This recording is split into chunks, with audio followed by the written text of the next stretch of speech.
कृष्णा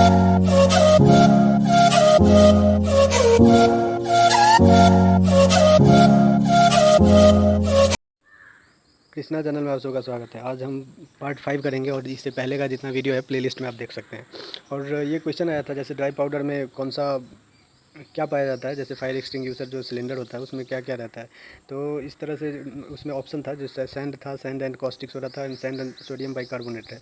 तो ये ऑप्शन सही हो जाता है, सैंड एंड सोडियम बाइकार्बोनेट, क्योंकि वो जो सिलेंडर रहता है रेड कलर का जो आग बुझाने वाला सिलेंडर, तो उसमें सोडियम बाइकार्बोनेट रहता है और इसलिए ये ऑप्शन सही होता। फिर इसके बाद देखेंगे कॉस्टिक सोडा के विषय में। तो कॉस्टिक सोडा जिसको हम सोडियम हाइड्रोक्साइड कहते हैं, NaOH इसका फॉर्मूला है कॉस्टिक सोडा का। तो इसका कैसे यूज़ होता है, तो हार्ड सॉप बनाने में, जैसे कपड़ा धोने वाला साबुन रहता है ना, उसको बनाने में कास्टिक सोडा NaOH का यूज़ होता है। अब जैसे सोडियम कार्बोनेट के विषय में अगर देखेंगे तो सोडियम कार्बोनेट को हम सोडा ऐश भी कहते हैं। तो इसका फार्मूला क्या होता है सोडियम कार्बोनेट या सोडा ऐश का, तो Na2CO3 सोडा ऐश का होता है। तो उसको जब हम 10 टाइम्स वाटर से 10 टाइम्स H2O से रिएक्शन करवाते हैं तो फिर क्या बनेगा, वॉशिंग सोडा बनता है। वॉशिंग सोडा का फार्मूला क्या हो जाएगा, तो ये Na2CO3 है ही, इंटू 10H2O ये हो जाएगा। तो उसका नाम क्या दिया जाता है, वॉशिंग सोडा। लेकिन इसका केमिकल नाम क्या होगा, तो केमिकल नाम इसका होता है सोडियम कार्बोनेट डेकाहाइड्रेट। ये तो सोडियम कार्बोनेट हो गया और ये डेकाहाइड्रेट, तो क्योंकि 10 है तो 10 का डेका हो गया, तो इस तरह से इसका केमिकल नाम हो जाता है सोडियम कार्बोनेट डेकाहाइड्रेट। और सोडियम कार्बोनेट का एक और काम होता है, जैसे ये परमानेंट हार्डनेस को रिमूव करता है। सोडियम कार्बोनेट क्या होता है, सोडियम कार्बोनेट जैसे सर्फ हम लोग यूज़ करते हैं कपड़ा धोने में, तो सबसे पहले पानी में सर्फ डाला जाता है। क्यों, क्योंकि पानी का जो कठोरता है उसको हटाने के लिए। तो परमानेंट हार्डनेस जो है वाटर का, वो वाटर का परमानेंट हार्डनेस को रिमूव कर देता है, हटा देता है, सॉफ्ट जल हो जाता है, तब वो हार्ड वाटर नहीं रहता है। तो इस झाग जैसे बनता है ना, झाग जैसे बनता है, तो वो सब हार्ड वाटर को परमानेंटली हटा देता है सर्फ डालने से। तो वही है कि it removes permanent hardness of water, water के परमानेंट हार्डनेस को हटा दिया जाता है इससे। अब ये सोडियम कार्बोनेट पर लिए, सोडियम बाइकार्बोनेट देखते हैं। सोडियम बाइकार्बोनेट का क्या फार्मूला होता है, तो NaHCO3 होता है इसका। तो इसको हम और किस नाम से जानते हैं, तो सोडियम हाइड्रोजन कार्बोनेट से, क्योंकि Na सोडियम हो गया, हाइड्रोजन कार्बोनेट से। तो इसको एक और नाम से जाना जाता है सोडियम हाइड्रोजन कार्बोनेट या फिर बेकिंग सोडा। और बेकिंग सोडा, लेकिन बेकिंग सोडा का जो खाने वाला सोडा होता है उसका तो यूज़ घर में होता ही है खाना बनाने में। और इसका एक और यूज़ होता है फायर एक्सटिंग्विशर के रूप में यूज़ किया जाता है, सोडियम बाइकार्बोनेट, जिसको हम बेकिंग सोडा कहते हैं। अब दो तरह का हार्डनेस होता है वाटर का। तो एक तो टेम्प्रोरी हार्डनेस होता है वाटर का, और एक जो है परमानेंट हार्डनेस होता है वाटर का। तो हार्डनेस ऑफ वाटर जो हम पिछले क्लास में देखे थे वो किस वजह से होता था, तो कैल्शियम और मैग्नीशियम अगर उपस्थित हो जल में, तो इस वजह से हार्डनेस रहता है वाटर में। अब टेम्प्रोरी हार्डनेस को कैसे हटाया जा सकता है, और टेम्प्रोरी हार्डनेस क्यों रहता है, ऐसा क्या चीज़ मौजूद रहता है जो टेम्प्रोरी हार्डनेस कहलाता है ये। तो टेम्प्रोरी हार्डनेस में क्या हो जाता है, तो कैल्शियम मैग्नीशियम तो रहता ही है, लेकिन कैल्शियम बाइकार्बोनेट और मैग्नीशियम बाइकार्बोनेट अगर रहता है जल में, तो वो टेम्प्रोरी हार्डनेस रहता है। तो टेम्प्रोरी हार्डनेस को अगर बॉईल कर दिया पानी को, तो उसमें उसका हार्डनेस जो है वो हटाया जा सकता है, और सिर्फ पानी को गर्म कर देने से ही उसका वो सॉफ्ट हो जाता है, मतलब हार्डनेस जो है उसका हटाया जा सकता है टेम्प्रोरी हार्डनेस को। तो क्यों टेम्प्रोरी हार्डनेस क्यों कहा जाता है, क्योंकि वाटर में कैल्शियम बाइकार्बोनेट या फिर मैग्नीशियम बाइकार्बोनेट अगर पाया जाए तो उसे हम टेम्प्रोरी हार्डनेस कहते हैं। और परमानेंट हार्डनेस कब कहलाता है, तो जब कैल्शियम क्लोराइड या फिर कैल्शियम सल्फेट या फिर मैग्नीशियम क्लोराइड या मैग्नीशियम सल्फेट अगर वाटर में मौजूद हो, कैल्शियम क्लोराइड, मैग्नीशियम क्लोराइड या फिर कैल्शियम सल्फेट या मैग्नीशियम सल्फेट मौजूद हो, तो वो परमानेंट हार्डनेस कहलाता है। और परमानेंट हार्डनेस को रिमूव करने के लिए बहुत सारा उपाय है, जिसमें एक उपाय तो हम ऊपर देखे थे Na2CO3 का यूज़ करके, सोडियम कार्बोनेट का यूज़ करके इसको हटाया जा रहा था। और दूसरा जो है, ये क्वेश्चन एक बार आया भी हुआ है, कोई PCS के एग्ज़ाम में आया हुआ है। तो इसमें ऑप्शन था कैलगोन्स मेथड के द्वारा भी परमानेंट हार्डनेस को दूर किया जाता है। तो कैलगोन्स मेथड का जो फार्मूला है वो Na6P6O18 है। और क्या क्या मेथड है, तो एक आयन एक्सचेंज मेथड है। आयन एक्सचेंज मेथड को हम जियोलाइट मेथड भी कहते हैं और परम्यूटेट मेथड भी कहते हैं। तो एक ये भी मेथड है आयन एक्सचेंज मेथड, जिसको हम जियोलाइट या फिर परम्यूटेट मेथड कहते हैं, उससे भी हटाया जाता है। एक और है रेसिन मेथड के द्वारा परमानेंट हार्डनेस को हटाया जाता है। तो ये सब ध्यान में रखना है कि एक Na2CO3 सोडियम कार्बोनेट के द्वारा हटाया जाता है, एक कैलगोन्स मेथड के द्वारा हटाया जाता है, आयन एक्सचेंज या जियोलाइट मेथड के द्वारा हटाया जाता है, या फिर और क्या होता है, तो रेसिन मेथड के द्वारा भी हटाया जाता है। अब ओजोन के बारे में देखेंगे, ओजोन क्या है, तो ये एलोट्रॉप है। एलोट्रॉप मतलब different form of oxygen, oxygen का अलग अलग फॉर्म जो होता है ना, वो डिफरेंट फॉर्म है ऑक्सीजन का ओजोन। तो ओजोन जैसे दो ऑक्सीजन है, उसके बीच में कोवेलेंट बॉन्ड यहाँ पे यूज हुआ, तो कोवेलेंट बॉन्ड पे जब यहाँ पे अल्ट्रावायलेट लाइट पड़ेगा फिर, तो ये ऑक्सीजन में बदल जाता है, मतलब ऑक्सीजन में टूट जाता है, और फिर वो जब O2 ऑक्सीजन से रिएक्ट करता है, तब फिर जाके O3 बनता है, मतलब ओजोन लेयर बनता है। अब ओजोन जैसे ये स्ट्रेटोस्फेयर में पाया जाता है वायुमंडल के। अब इसका जो थिकनेस है ओजोन का लेयर का, वो ओजोन के लेयर जो होता है उसका थिकनेस एक्चुअली क्या होता है, पतला रहता है, तो हम कहते हैं ओजोन छेद हो गया है, उसमें छिद्र है, ओजोन होल कहते हैं उसको। लेकिन वो होल होता नहीं है, उसका क्या होता है, लेयर थिकनेस जो है वो कम पतला हो जाता है, जिसकी वजह से वहाँ से यूवी रे ज़्यादा निकलती है। तो इसकी थिकनेस को मापने के लिए हम डेप्सोन को मापते हैं, मतलब डेप्सोन में इसके थिकनेस को मापा जाता है। जो ओजोन लेयर है उसके थिकनेस को हम डेप्सोन में मापते हैं, डेप्सोन के फॉर्म में मापते हैं। अब फॉर्मेशन कैसे होता है ओजोन लेयर का, तो वो हम देख लेते हैं। जैसे फॉर्मेशन हुआ, O2 ऑक्सीजन गैस है, इस दोनों के बीच में कोवेलेंट बॉन्ड हुआ, लेकिन इस पर जब अल्ट्रावायलेट लाइट पड़ता है तो ये ऑक्सीजन के रूप में टूट जाता है। अब ये अलग अलग ऑक्सीजन के रूप में टूटा, इसमें से एक ऑक्सीजन के साथ ये रिएक्शन करके O3 गैस बनाता है, ओजोन बना लेता है, ओजोन गैस। अब फॉर्मेशन हो गया ओजोन गैस का, तो फॉर्मेशन किस पे डिपेंड किया ओजोन गैस का फॉर्मेशन तो ओजोन का फॉर्मेशन डिपेंड करता है अल्ट्रावायलेट लाइट पे, अल्ट्रावायलेट जो रे है उस पर डिपेंड करता है। अगर अल्ट्रावायलेट रे O2 पे नहीं पड़ेगा तो फिर होगा ही नहीं इसका फॉर्मेशन। तो फॉर्मेशन किस पे डिपेंड करता है, अल्ट्रावायलेट रे लाइट पे डिपेंड करता है ओजोन का फॉर्मेशन। और ओजोन का जो क्षय होता है वो किस वजह से होता है, तो अब जैसे ओजोन है, ओजोन पे क्लोरोफ्लोरोकार्बन अगर उस पर पड़ता है तो फिर ये ओजोन गैस और फिर अलग अलग हो जाता है। वो ओजोन गैस के साथ ऑक्सीजन ऑक्सीजन जो है ऑक्सीजन गैस के साथ वो ऑक्सीजन अलग अलग टूट जाता है। तो फिर इसमें से दो ऑक्सीजन मिलकर के ऑक्सीजन गैस तो बना लेता है, फिर ऑक्सीजन मतलब ये इसका जस्ट उल्टा हो जाता है, जैसे फॉर्मेशन हुआ था ना उसका जस्ट उल्टा ये ऑक्सीजन में फिर ऑक्सीजन गैस में परिवर्तित हो जाता है ओजोन डिप्लेशन जब होता है तब। अब ओजोन डिप्लेशन किस वजह से होता है, तो एक तो है कि क्लोरोफ्लोरोकार्बन की वजह से होता है, और दूसरा कंपाउंड ऑफ नाइट्रोजन, नाइट्रोजन के कंपाउंड जो होता है उससे भी ओजोन का डिप्लेशन होता है, क्षय होता है। देखेंगे जैसे अब एक मॉलिक्यूल जो है क्लोरोफ्लोरोकार्बन का, वो 1 लाख मॉलिक्यूल जो है, 1 लाख कण ओजोन का उसको ब्रेक कर देता है, तोड़ देता है।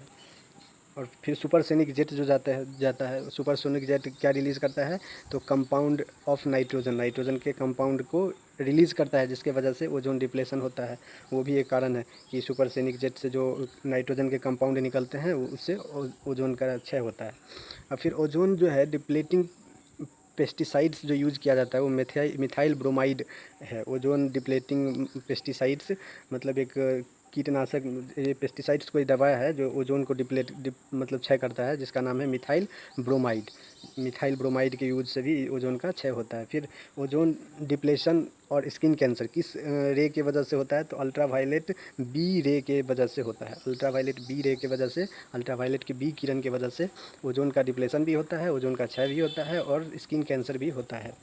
अब पहले जो ओजोन फर्स्ट ओजोन होल जो है डिप्लेशन लेयर जिसका बहुत कम है, एकदम लेयर जो पतला है, बहुत बहुत ज़्यादा ही पतला है, वो बहुत मतलब इसको ऐसे जानते हैं कि फर्स्ट ओजोन होल जो है वो अंटार्कटिका में है और दूसरा तिब्बत में है। तो मैक्सिमम जो लेयर पतला है वो अंटार्कटिका में है, और जो मिनिमम लेयर पतला है उससे दूसरा वाला वो तिब्बत में है। अब टीयर गैस किसको कहते हैं, टीयर गैस को हम बहुत सारा नाम से जानते हैं। किस किस नाम से जानते हैं, तो क्लोरोपिक्रीन के नाम से जानते हैं, क्लोरोएसिटोफिनोन के नाम से जानते हैं, एक्रोलेइन के नाम से जानते हैं, फोस्जिन के नाम से जानते हैं, और भी कार्बोनाइल क्लोराइड के नाम से भी जानते हैं। तो कार्बोनाइल क्लोराइड एक्चुअली ये पॉइजनस हो जाता है, लेकिन अगर ऑप्शन में इससे क्लोरोपिक्रीन दिया हो और ये दिया हो तो इसी को मार्क करेंगे, ठीक है। लेकिन कार्बोनाइल क्लोराइड ऐसे ये टीयर गैस ही है। अब क्लोरीन, इस सब में एक चीज़ कॉमन है, क्लोरीन, क्लोरीन सब में आता है। तो क्लोरीन क्या है, मेन कंपोनेंट हो गया टीयर गैस का। तो अगर याद नहीं भी है तो क्लोरीन करके अगर दिमाग में रहेगा तो ऑप्शन मार सकते हैं, क्योंकि इसमें भी क्लोरो है, इसमें भी क्लोरोएसिटोफिनोन में क्लोरीन आ जाता है, फिर कार्बोनिल क्लोराइड में भी क्लोरीन आ जाता है। तो इस तरह से अब देखेंगे जैसे भोपाल गैस ट्रेजेडी जो हुआ था वो कब हुआ था, वो 2 दिसंबर 1984 को हुआ था भोपाल में। तो उसमें क्या हुआ था, तो गैस लीक किया था। कौन सा गैस लीक किया था, तो मिथाइल आइसोसाइनाइड गैस लीक किया था। मिथाइल आइसोसाइनाइड गैस का फार्मूला होता है C2H5NO। तो ये मिथाइल आइसोसाइनाइड गैस निकला था। उस टाइम भी लोगों को पता नहीं था, लेकिन अगर उस समय रुमाल या फिर कोई कपड़ा भिंगा करके फेस पे डालने से कुछ नहीं होता था, लेकिन लोगों को जानकारी का अभाव था, जिसकी वजह से बहुत सारी डेथ हो गए थे। अब फैक्ट्री में ये भोपाल गैस ट्रेजेडी जो फैक्ट्री था, उसमें जो ये ट्रेजेडी हुआ, वो फैक्ट्री में मैन्युफैक्चर क्या किया जाता था, तो पेस्टिसाइड्स, कीटनाशक दवा का जो है कि कीटनाशक दवा का मैन्युफैक्चर किया जाता था। अभी हाल ही फ़िलहाल में विशाखापट्टनम ट्रेजेडी भी हुआ है, तो उसके विषय में भी देख लेते हैं। उसमें कौन सा गैस लीक हुआ था, तो स्टाइरिन गैस लीक हुआ था। स्टाइरिन को हम इस शेप में लिखते हैं, CH और CH2 के फॉर्म में लिखा जाता है, इसका फॉर्मूला है स्टाइरिन का। अब तो कौन सा गैस रिलीज़ हुआ था विशाखापट्टनम ट्रेजेडी में, तो स्टाइरिन गैस रिलीज़ हुआ था। अब गोबर गैस में क्या क्या पाया जाता है, तो गोबर गैस में सबसे ज़्यादा मात्रा में मीथेन पाया जाता है, और कार्बन डाइऑक्साइड और हाइड्रोजन पाया जाता है। उसके बाद तो सबसे कम हाइड्रोजन गैस पाया जाता है, सबसे ज़्यादा मीथेन गैस पाया जाता है, और कार्बन डाइऑक्साइड गैस भी पाया जाता है। अब इसके बाद देखेंगे कि पहला गोबर गैस प्लांट किसने स्थापित किया था, किसने बनाया था, तो पहला जो गोबर गैस प्लांट है वो SB देसाई के द्वारा बनाया गया था। और प्रोसेस को क्या कहते हैं, तो अनाएरोबिक प्रोसेस कहते हैं, जिसमें ऑक्सीजन अब्सेंट रहता है। तो इसी प्रोसेस से ये गोबर गैस बनता है। तो अनाएरोबिक प्रोसेस है जिसमें ऑक्सीजन अब्सेंट रहता है। अब नेचुरल गैस के विषय में देखेंगे, तो नेचुरल गैस एक CNG गैस हो गया, तो वो भी नेचुरल गैस है। तो CNG का फुल फॉर्म क्या होता है, कंप्रेस्ड नेचुरल गैस। तो कंप्रेस्ड नेचुरल गैस में लार्ज अमाउंट में क्या रहता है, तो मीथेन प्रेजेंट रहता है। अब जैसे डिफरेंट फ्यूल्स है, उसका कंबसन कैसे होता है, उसका दहन किस फॉर्म में होता है, तो वो देख लेंगे। जैसे पेट्रोल में कार्बन डाइऑक्साइड का दहन होता है, डीजल में SO2 सल्फर डाइऑक्साइड और नाइट्रोजन कंपाउंड है, जिसमें X का वैल्यू 1 भी होता है, 2 भी होता है। तो नाइट्रोजन कंपाउंड और सल्फर डाइऑक्साइड का दहन होता है। फिर CNG में अगर देखा जाए तो कार्बन डाइऑक्साइड और वाटर का दहन होता है। LPG में कार्बन डाइऑक्साइड और वाटर का ही दहन होता है। अब मीथेन के विषय में देखेंगे, तो मीथेन के विषय में जैसे इसको अलग अलग नाम से जानते हैं, जैसे ग्रीन हाउस गैस भी कहते हैं, क्योंकि ग्रीन हाउस में भी मीथेन गैस निकलता है। अब गोबर गैस में जो मीथेन गैस रहता ही है ज़्यादा अमाउंट में, नेचुरल गैस में भी सबसे ज़्यादा अमाउंट में मीथेन गैस ही रहता है, इसलिए इसको मीथेन गैस भी कहते हैं, ये नेचुरल गैस भी कहते हैं, गोबर गैस भी कहते हैं, ग्रीन हाउस गैस भी कहते हैं। और धान की खेती जो होता है उसमें भी पेडी गैस भी इसलिए कहते हैं, क्योंकि धान की खेती में भी मीथेन गैस मौजूद रहता है, तो उसमें उसे हम पेडी गैस भी कहते हैं। पेडी मतलब धान हो गया। अब जैसे कोल माइन गैस भी इसको कहा जाता है। मार्स गैस मतलब जैसे मतलब कोई दलदल जगह है जहाँ पे पानी इकट्ठा है कीचड़ की तरह, तो उसमें भी मीथेन गैस प्रेजेंट रहता है। अब इसको हम रेमिनेंट गैस भी कहते हैं, रेमिनेंट गैस के नाम से भी जाना जाता है। अब LPG के विषय में देखेंगे। LPG क्या होता है, तो लिक्विफाइड पेट्रोलियम गैस होता है। ये क्या होता है, लिक्विफाइड पेट्रोलियम गैस। इसको हम डोमेस्टिक गैस के नाम से भी जानते हैं, या फिर कुकिंग गैस के नाम से भी जानते हैं। तो LPG जो हम घर में सिलेंडर यूज़ करते हैं, तो उसमें क्या पाया जाता है, कौन कौन सा गैस रहता है, तो एक ब्यूटेन लार्ज अमाउंट में रहता है, और ब्यूटेन आइसो ऐसे रहता है, क्या क्या है, तो ब्यूटेन रहता है, आइसोब्यूटेन और प्रोपेन रहता है, लेकिन लार्ज अमाउंट में ब्यूटेन रहता है। तो आइसोब्यूटेन, प्रोपेन, क्या क्या रहता है, ब्यूटेन, आइसोब्यूटेन और प्रोपेन रहता है। ये तीनों गैस पाया जाता है, लेकिन स्मेलिंग एजेंट भी इसमें मिलाया जाता है, क्योंकि स्मेलिंग एजेंट अगर ना मिलाया जाए तो पता ही नहीं चलेगा गैस लीक हो रहा है कि नहीं हो रहा है, तो उससे खतरा होने का ज़्यादा संभावना है, दुर्घटना होने का बहुत ज़्यादा संभावना रहता है। इसलिए हम इसमें स्मेलिंग एजेंट यूज़ करते हैं। स्मेलिंग एजेंट का क्या नाम है, तो इथाइल मरकैप्टन इसका नाम है। इथाइल मरकैप्टन को हम थियोइथेनॉल भी कहते हैं, जिसका फार्मूला क्या होता है, C2H5SH। तो ये C2H5SH जो है इथाइल मरकैप्टन या फिर थियो इथेनॉल, जिसके जिस जिस ना मतलब जिसे जो मतलब स्मेलिंग एजेंट यूज़ किया जाता है, उस वो इथाइल मरकैप्टन रहता है। अब इसके बाद हम देखेंगे जैसे गैस कौन सा यूज़ करते हैं। गैस मतलब जो लाइटर रहता है, लाइटर में कौन सा गैस रहता है, गैस लिक्विड के फॉर्म में जो लाइटर में रहता है, जो आग जला के लोग सिगरेट पीते हैं, तो ये लाइटर में कौन सा गैस मौजूद रहता है, तो ब्यूटेन गैस प्रेजेंट रहता है। वो जो लिक्विड फॉर्म में रहता है वो ब्यूटेन गैस रहता है। अब नेचुरल जो प्राकृतिक रूप से आम या फिर कोई भी फल पकता है, तो वो किस वजह से पकता है, तो इथिलीन या इथीन गैस के मौजूदगी में वो पकता है, क्योंकि वो उसमें C2H4 रहता है। C2H4 किसको कहते हैं, इथिलीन या इथीन गैस को हम C2H4 फार्मूला होता है। और आर्टिफिशियल लिफ्टिंग जो कृत्रिम रूप से खुद से पकाया जाता है, उसमें कौन सा गैस से खुद से पकाया जाता है, बहुत जल्दी पकाया जाता है, तो वो एसिटिलीन या इथाइन गैस है, वो C2H2 गैस है। ये C2H4 था, ये C2H2 है। ये इथिलीन था या इथीन, और ये इथाइन गैस है, एसिटिलीन। तो ये गैस का फॉर्मेशन कैसे होता है, होता है तो CaC2 जैसे हो गया, CaC2 हो गया कैल्शियम कार्बाइड जब वाटर से रिएक्शन होता है इसका तो एसिटिलीन बनता है, तो एसिटिलीन C2H2 बनता है और एक कैल्शियम हाइड्रोक्साइड भी बनता है। तो यही एसिटिलीन के वजह से आर्टिफिशियल रूप से, कृत्रिम रूप से उसको पकाया जाता है फल को। लेकिन अभी इस पे बैन लगा हुआ है। मस्टर्ड गैस अब देख लेंगे, मस्टर्ड गैस में क्या क्या प्रेजेंट रहता है, तो सल्फ़र और क्लोरीन प्रेजेंट रहता है मस्टर्ड गैस में, और ये हमेशा लिक्विड स्टेट में रहता है, लिक्विड के फॉर्म में रहता है।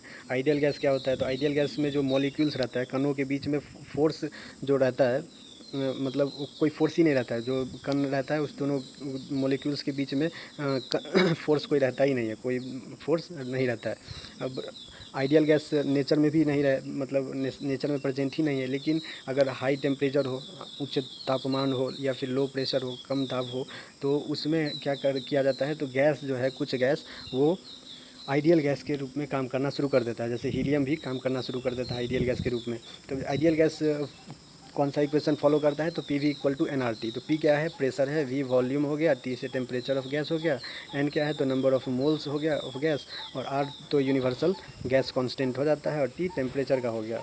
तो इसके बाद मोल्स निकालने का फार्मूला है, एन कैसे निकाला जाता है, तो मोल ऑफ गैस निकाला जाता है जो गिवन वेट रहता है डिवाइड बाय मोलर वेट। तो जैसे एक देख लेते हैं, 20 ग्राम NaOH सोडियम हाइड्रोक्साइड दिया हुआ है, तो इसमें मोल्स कितना होगा, तो जैसे 20 ग्राम वेट गिवन है तो 20 लिख दिया ऊपर, और नीचे का ऐसे निकालेंगे, जैसे सोडियम का कितना हो गया 23 होता है एटॉमिक मास, ऑक्सीजन का 16 होता है, हाइड्रोजन का 1 होता है, तो इस सबको ऐड करने से 40 हो गया, तो 20/40 करके इसका मोल्स 0.5 आ गया। तो इसलिए फार्मूला जो था given weight upon molar weight, ये याद रखना है मोल्स निकालने के लिए।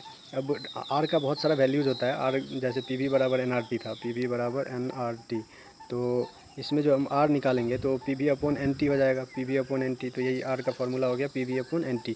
अब आर का जो यूनिवर्सल कांस्टेंट है ये, तो इसका वैल्यू जो रखा जाता है 0.0821 अगर रखा जाए, तो 0.0821 के किस फॉर्मेट में रखा जाएगा, तो atmosphere litre mole inverse 1 kelvin inverse 1, तब हम 0.0821 का यूज़ करेंगे। अगर बार के रूप में दिया हुआ है तो DMQ मोल इन्वर्स 1 KM इन्वर्स 1 और 0.083 इसमें यूज़ करेंगे। ऐसे ही जब ऐसा यूनिट इसका जूल केल्विन इन्वर्स 1 और मोल इन्वर्स 1 हो, तो आर का वैल्यू क्या यूज़ किया जाता है 8.314। अब दूसरा है जब CGS यूनिट में दिया हो, तो अर्ग केल्विन इन्वर्स 1 मोल इन्वर्स 1 अगर दिया हो, CGS यूनिट होता है इसका, तो उस फॉर्मेट में 8.314 इंटू 10⁻7 जो है ये वैल्यू यूज करेंगे आर का, यूनिवर्सल कांस्टेंट का। क्योंकि आर क्या था, तो यूनिवर्सल गैस कांस्टेंट था।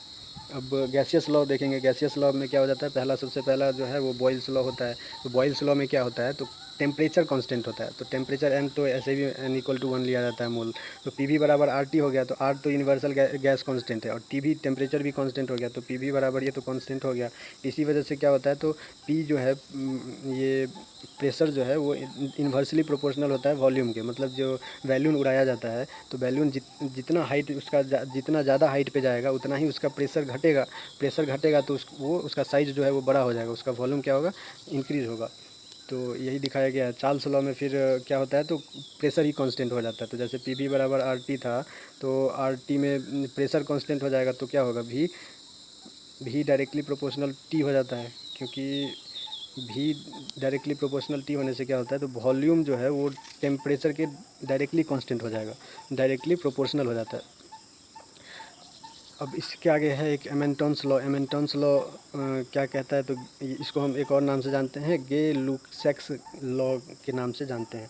तो उसका इसमें क्या होता है, तो कांस्टेंट रहता है वॉल्यूम अगर कांस्टेंट रहेगा तो क्या होगा, P डायरेक्टली प्रोपोर्शनल होगा टेम्परेचर का, मतलब प्रेशर अगर इंक्रीज होगा तो टेम्परेचर भी इंक्रीज होगा, प्रेशर डिक्रीज होगा तो टेम्परेचर भी डिक्रीज होगा।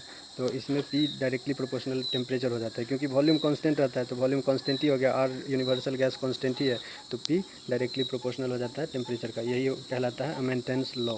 अब इसके आगे देखेंगे अवोगाद्रो लॉ। अवोगाद्रो लॉ में क्या होता है, तो टेम्परेचर कांस्टेंट रहता है, टेम्परेचर जब कांस्टेंट होगा PV बराबर RT जो होता है, इसमें टेम्परेचर कांस्टेंट रहेगा, तो मतलब P और V बचा सिर्फ, लेकिन ये तो PV का एक और ऊपर देख लिए थे, तो इसमें क्या होगा, तो V जो वॉल्यूम है वो डायरेक्टली प्रोपोर्शनल हो जाता है number of moles of gas के। अब ग्राम्स लॉ पे कुछ क्वेश्चन आ जाता है, न्यूमेरिकल आ जाता है इसके बेस्ड इसके ऊपर। तो जैसे ग्राम्स लॉ ऑफ डिफ्यूजन जो होता है विसरण, तो उसमें rate of diffusion inversely proportional होता है 1/स्क्वायर root of density of gas, नहीं तो 1/स्क्वायर root of molar mass of gas. तो इस पर हम एक क्वेश्चन देख लेते हैं। जैसे इसमें एक क्वेश्चन दिया हुआ है, rate of diffusion of gas दिया हुआ है 2 टाइम्स किसके 2 टाइम्स दिया हुआ है, तो rate of diffusion of oxygen के 2 टाइम्स दिया हुआ है, तो इसीलिए गैस बराबर 2RO2 हो गया। अब इसमें निकालना है मोलर मास गैस का, तो मोलर मास कैसे निकालेंगे, तो Rg/RO2 अगर करेंगे तो इसका वैल्यू 2 हो जाता है। अब जब ये 2 हो जाएगा, और इसका फार्मूला किस तरह से था, तो 1/मोलर मास था, तो 1/ अगर मोलर मास होगा डिफ्यूजन का, तो यहाँ जो दिया हुआ रहता है तो इसका रिवर्स हो जाता है। जैसे Rg का जो स्क्वायर रूट में होता वो नीचे होगा, mg हो जाएगा, और RO2 का ऊपर चला जाएगा, तो ये फार्मूला जो है इसका इन्वर्स में आ जाता है। अब इसका वैल्यू तो दिया हुआ है 2, क्योंकि 2 टाइम्स था तो यहाँ से 2 आ गया। और इसका ऑक्सीजन का हम जानते हैं मोलर मास कितना होता है, तो 32 होता है, तो हमको गैस का मोलर मास निकालना है, तो नीचे mg हो गया, तो इस फार्मूला में डालने से mg हमको निकल जाता है। मोलर मास ऑफ गैस यहाँ से निकाला जा सकता है, 8 ग्राम मोल इन्वर्स 1 निकला है यहाँ पे। अब इंपेरिकल फार्मूला क्या होता है, तो इंपेरिकल फार्मूला निकाला जाता है, जैसे C6H6 है, तो इसमें 6 एलिमेंट कार्बन का है, हाइड्रोजन का 6 एलिमेंट है, तो इंपेरिकल फार्मूला इसका क्या हो जाएगा, पहले CH लिख देंगे और 6:6 लिख देंगे, तो 6 से 6 कट जाता है, 1 और 1:1 बच जाता है। तो जब 1:1 बचता है तो एक कार्बन का ले लेंगे, एक हाइड्रोजन का ले लेंगे, तो यही CH हो गया इंपेरिकल फार्मूला। जैसे इसका निकाला जाए C6H12O6 का इंपेरिकल फार्मूला अगर निकाला जाए, तो C पहले लिख देंगे H और O लिख दिए। अब C का 6 एलिमेंट है, तो C का 6 लिख दिए, H का 12 लिख दिए, O का 6 लिख दिए। अब इसको अगर काटेंगे तो 1:2:1 आएगा। तो अब जैसे C एक बार हो गया, H 2 हो गया और O हो गया, तो इस तरह से इंपेरिकल फार्मूला निकलता है। वीडियो देखने के लिए बहुत बहुत धन्यवाद।